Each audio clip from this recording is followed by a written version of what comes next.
r/NoSleep. Posted by u/HerScreams. I started the night shift at a Japanese hospital. It had a strange list of rules.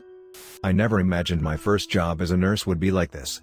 Fresh out of nursing school, I thought working night shifts would give me the experience I needed. Something to prove myself. It wasn't what I wanted exactly, but the hospital was desperate for staff, and I was desperate for a start. The hospital wasn't in the heart of Tokyo, where I had dreamed of working, but farther out, on the city's fringes, nestled near the mountains where the urban sprawl met the wilderness. The isolation didn't bother me. In fact, I thought it would be a good way to learn without the pressure of being in a big, crowded facility. Quiet. Uncomplicated. The mental hospital was old, towering over the surrounding area like some relic of another time.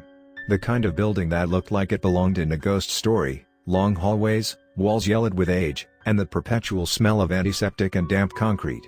Its exterior walls were cracked in places, the paint peeling off, and inside, the sterile fluorescent lights flickered just enough to make you wonder if the electricity was reliable. My first night at the hospital had started normally enough, though. At 10 p.m., as the day staff was packing up, I found myself alone in the nurse's station, organizing my materials for the night.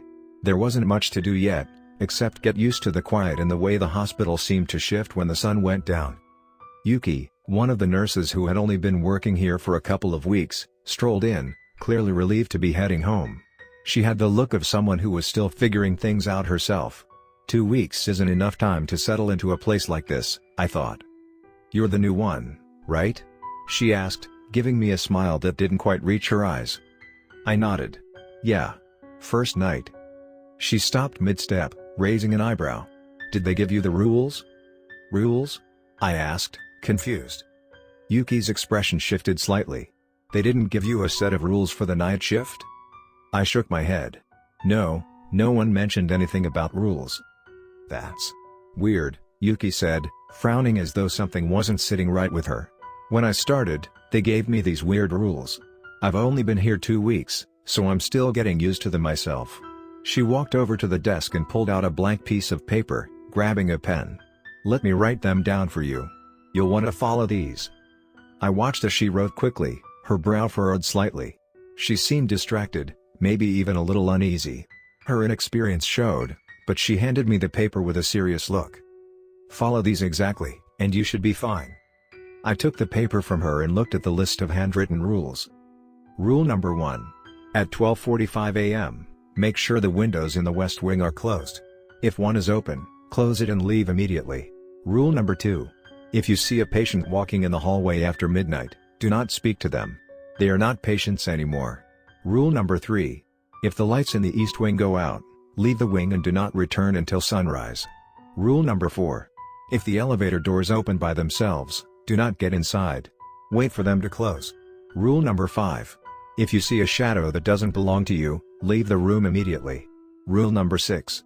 If escape is your only option, be prepared to sacrifice a part of yourself. I stared at the paper, not sure what to make of it. It looked like something out of a ghost story. I glanced up at Yuki, expecting her to laugh, but she didn't. "Is this some kind of initiation thing?" I asked, hoping that maybe this was just some odd tradition for new staff. "No," Yuki said, shaking her head, her voice quieter now. "It sounds ridiculous, I know.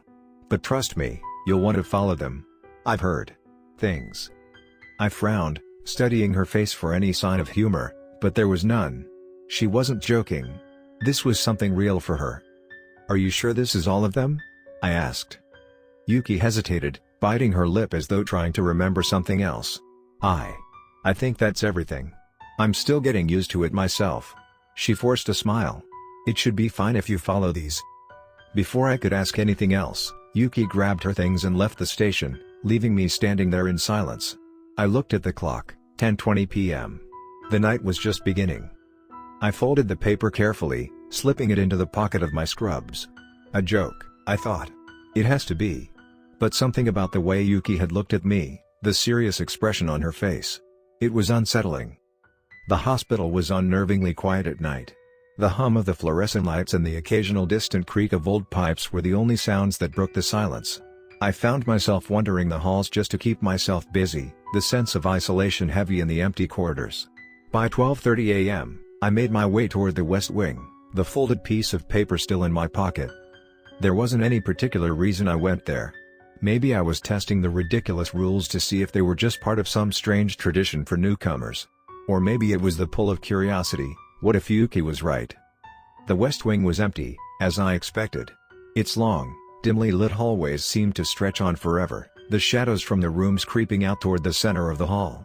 I glanced into each room as I passed, but they were all empty. Just empty white beds and old medical equipment, unused and forgotten. I checked my watch. 12:42 a.m. My fingers grazed the folded paper in my pocket, and I sighed. Might as well get it over with. I began checking the windows in the hallway. First one was closed. The second one, closed. Third one as well. I kept moving, my footsteps echoing unnaturally loud in the still air. The cold from outside seemed to seep in through the walls, making the air heavy and uncomfortable. As I approached the final window, my breath caught in my throat. It was open. Just slightly, but enough for the cold night air to drift in, brushing against my skin with a chill that felt too deliberate. Too personal. I stood there for a moment, frozen by the absurdity of it all. But I shook it off, telling myself that old buildings had quirks like this. Windows didn't always close properly. Still, I felt a strange reluctance to touch it, to shut it. It was as though something wanted it open, needed it open. I closed the window, and the latch clicked with a sound that felt final, like closing a door to something unseen. The silence that followed was louder than the click itself. Relieved, I quickly left the west wing, trying to shake off the feeling that something had changed. It's just an old hospital. Nothing more. By 1:30 a.m., the hospital had settled into an eerie kind of stillness. I returned to the nurse's station, trying to distract myself by checking the security monitors. Most of the patients were asleep, their rooms quiet. Except for room 5. The man inside had been pacing back and forth for a while. I didn't think much of it at first. Nighttime restlessness wasn't unusual here, especially among the patients. But as I watched the monitor, my eye caught something else, something moving in one of the hallways. A man in a hospital gown was standing in the middle of the second-floor corridor. His back was turned to the camera, his body still, facing away from me. At first, it seemed like he was just standing there, lost or confused. His head was slightly tilted to one side, almost like he was listening to something I couldn't hear. A cold sensation crawled up my spine. I grabbed my flashlight out of reflex, but my hands shook as I moved toward the hallway where I'd seen him. My footsteps were slow, hesitant, the beam of light bouncing nervously off the walls as I reached the corridor. When I turned the corner, he was still there. Standing in the center of the hallway. His back was to me, his hospital gown hanging loosely off his frail frame. His posture was wrong, his body stiff like a mannequin. He wasn't moving. I couldn't even see the rise and fall of his chest to indicate he was breathing. I took a cautious step forward, then stopped as I heard it. His breathing. It wasn't normal. It was ragged, deep, and inhuman. Each breath came in uneven bursts, almost like gasping, but slower. The kind of breath you'd expect from someone trying to force air into lungs that didn't work anymore. A wet, dragging sound followed each inhale, like something inside him was broken. He still didn't move. His head stayed tilted, his back rigid. He was waiting. I wanted to call out, to ask if he needed help. My instinct was to move closer, but then the rule flashed in my mind. If you see a patient walking in the hallway after midnight, do not speak to them. They are not patients anymore. I felt a rush of dread, as though a cold hand had wrapped itself around my heart. His breathing grew louder, more ragged. I could hear the wet gurgling sound of his lungs struggling to function. But he didn't turn around. He didn't move. I took a step back, then another. My chest tightened with fear, my breath catching in my throat as I slowly backed away from the hallway. I couldn't tear my eyes away from him. My mind screamed at me to run, but I forced myself to move slowly, carefully. As I turned the corner, there was no denying the cold, creeping terror that told me I'd narrowly avoided something terrible. By 2 a.m., the sense of unease had settled into my bones, and I couldn't shake it. Every creak of the building, every flicker of the lights, felt deliberate now. Like the hospital was trying to send me a message, something just out of reach. I wandered the hallways again, trying to keep myself occupied, but the longer I stayed, the more the air felt thick, oppressive. Around 2:15 a.m., I heard something. A faint tapping noise, rhythmic and unnatural. It was coming from room 7. I hesitated, the rules flashing in my mind. I didn't remember seeing anyone in room 7 earlier. It must be a mistake. Maybe a patient had been moved during shift change, and I hadn't noticed.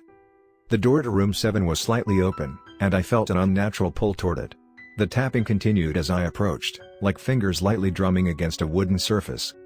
I pushed the door open. Immediately, the air shifted. It was colder in here, so cold that I could see my breath fogging in front of me. The lights in the room flickered violently, and an overwhelming sense of wrongness settled over me. The tapping had stopped. I took a step forward, my heart pounding in my ears. That's when I saw her.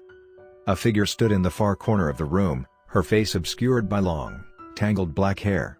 She was unnaturally still, her head slightly cocked to one side. Her lips, split wide into a grotesque grin, were too red, too wide.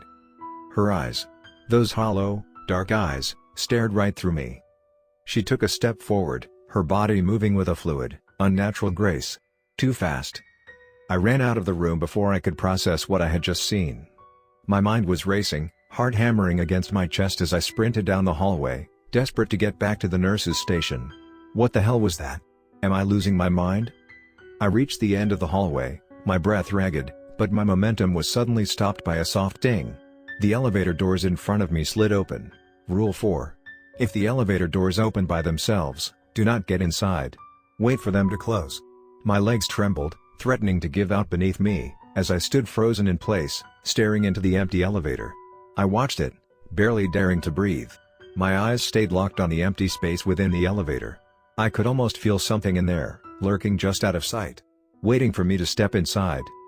For a few moments, the elevator remained open, its doors wide and inviting. Then, slowly, they slid shut with a final, mechanical click. I let out a shaky breath, my nerves frayed beyond belief. I was losing the grip on reality. Everything felt wrong. So deeply, impossibly wrong. I rushed back to the nurse's station, trying to collect myself, but the panic was tightening around me like a vice. My mind was racing, trying to piece together what was happening. As I approached the station, I glanced down the corridor leading to the east wing. That's when the lights went out. The entire hallway was plunged into darkness so complete that it seemed to swallow the air around it. My feet felt like they were made of lead. I stood frozen in place, unable to tear my eyes away from the pitch-black void that had once been a hallway. The shadows crept toward me, moving like liquid, alive with an unseen force. I felt it then. Something watching me from within the darkness. Its presence was undeniable, pressing against my chest like a weight I couldn't escape. Slowly, I backed away, my breath quickening as I distanced myself from the blackened wing. I couldn't see what was in there, but I knew I didn't want to find out. Not now. Not ever. I arrived at the nurse's station, my hands shaking uncontrollably as I rifled through the papers on the desk. My vision was blurred, panic clawing at the edges of my mind. The hospital was alive with something I couldn't understand. As I shuffled through the mess of paperwork, my hands found an old, crumpled sheet of paper buried beneath patient records. I unfolded it slowly, dread creeping up my spine with every word I read. The list was identical to the one Yuki had given me, except for one crucial detail. Rule 3, do not enter room 7 after 2 a.m. My heart sank. I had broken a rule. Yuki forgot a goddamned rule. I glanced up from the paper, my hand shaking, and that's when I saw it. There, on the far wall across from the nurse's station, a shadow stretched unnaturally long, too far from any light source to be my own. At first, it was subtle. A dark shape that shifted in the corner of my vision. But as I looked closer, my breath hitched. The shadow moved. But I hadn't moved. Rule 5, if you see a shadow that doesn't belong to you, leave the room immediately. My chest tightened with terror. The shadow stood on the wall, warped and twisted, like someone standing just out of sight, pulling itself toward me. It didn't make sense. There was nothing there, nothing that could cast a shadow like that. It loomed larger, darker, as if the very light was bending to accommodate it. And then, the shadow shifted again, breaking from the wall and moving across the floor toward me, as though it had come alive. The air in the station thickened, suffocating me. I couldn't breathe. My legs felt frozen in place, my feet glued to the ground, as if the shadow was pulling at me. She was watching me from within the darkness. I could feel it. I stumbled back, tearing my gaze away, my heartbeat thundering in my ears. As I fled the room, The shadows twisted unnaturally, creeping along the floor, their edges darkening and thickening. From within the darkness, she began to form. Her twisted body pulling itself free from the void like she was born from the night itself, her torn smile stretching wider with every step. My legs carried me down the hallway, every muscle screaming as I reached the hospital's entrance. I slammed my hands against the heavy doors, but they wouldn't budge. No matter how hard I pulled, no matter how desperately I tried to force them open, they remained sealed tight. My mind spiraled as the sound of footsteps echoed behind me. Slow, heavy, and deliberate. I knew who they belonged to. She was coming. The slit-mouthed woman. The figure I had seen in room 7. She was here, her presence a physical weight pressing down on me, her whispers growing louder, crawling into my ears, seeping into my mind. The words were unclear at first, but then they started forming into one clear message. You broke the rules. You can't leave. Frantic, my eyes darted around the small reception area near the entrance. There, on a metal cart pushed against the wall, I spotted it. A surgical tray, tools scattered across its surface. Among them was a scalpel, sharp and gleaming in the dim light. My breath hitched as I remembered the final rule. If escape is your only option, be prepared to sacrifice a part of yourself. My hands closed around the scalpel, and I held it up, the blade catching the dim light of the room. I had no other choice. The footsteps were growing louder, closing in. The thought of what she might do to me was enough to push me over the edge. With trembling hands, I brought the scalpel down toward my finger. My heart raced, my breath catching in my throat. Tears blurred my vision, and I bit down on my lip, bracing myself for what had to be done. The blade pressed against my skin, and with a deep, shuddering breath, I made the cut. The pain was immediate, searing, and blinding. Blood pooled around the scalpel, dripping onto the cold floor. I wanted to scream, but I bit down harder on my lip, tasting blood as I forced the cry back down. I had to finish.